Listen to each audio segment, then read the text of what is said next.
warahmatullahi wabarakatuh. Sebelumnya perkenalkan, nama saya Ingrid Tarina dengan NIM 11112401557 dari kelas 4B. Di sini saya akan menjawab 3 pertanyaan dari kasus yang diberikan.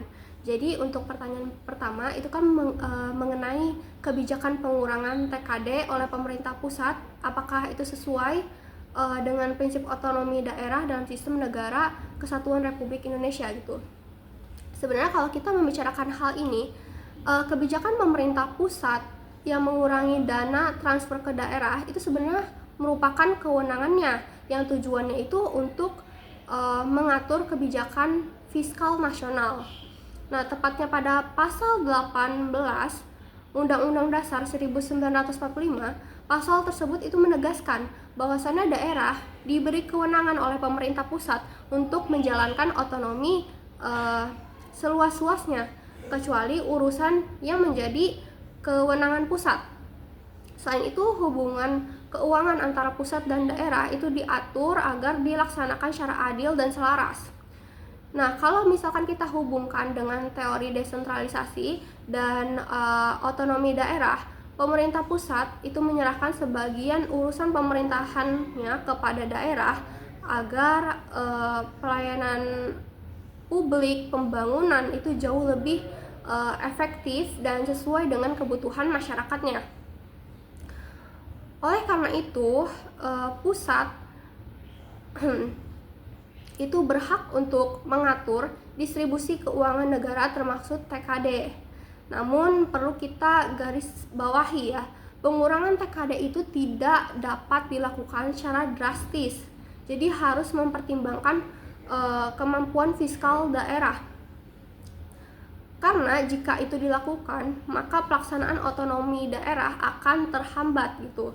Seperti pelayanan publiknya, pembangunan. Jadi hal tersebut itu harus dilakukan dengan memperhatikan asas keadilan, proporsionalitas antara hubungan pusat dan daerah. Baik, selanjutnya saya akan menjawab pertanyaan kedua, itu mengenai bagaimana hubungan kewenangan antara pemerintah pusat dan pemerintah daerah dalam kerangka desentralisasi fiskal. Jadi hubungan kewenangan antara pemerintah pusat dan daerah dalam kerangka desentralisasi fiskal itu bersifat pembagian urusan gitu, pembagian kewenangan untuk mendukung pelaksanaan otonomi daerah, yang dimana pemerintah pusat itu memiliki kewenangan untuk menentukan kebijakannya gitu, untuk menetapkan suatu kebijakan fiskal nasional. Sedangkan kalau untuk pemerintahan daerah itu diberi kewenangan untuk mengelola keuangannya, mengelola keuangan atau membiayai urusan pemerintahan daerah.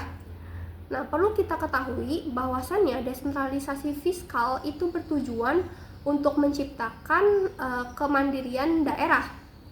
Namun kalau kita lihat pada praktiknya, banyak daerah yang masih bergantung gitu pada TKD, sehingga apabila adanya pengurangan dalam TKD tersebut, kemampuan daerah untuk menjalankan fungsi pemerintahan daerah atau menjalankan kebijakan dari pemerintahan pusat itu menjadi terganggu.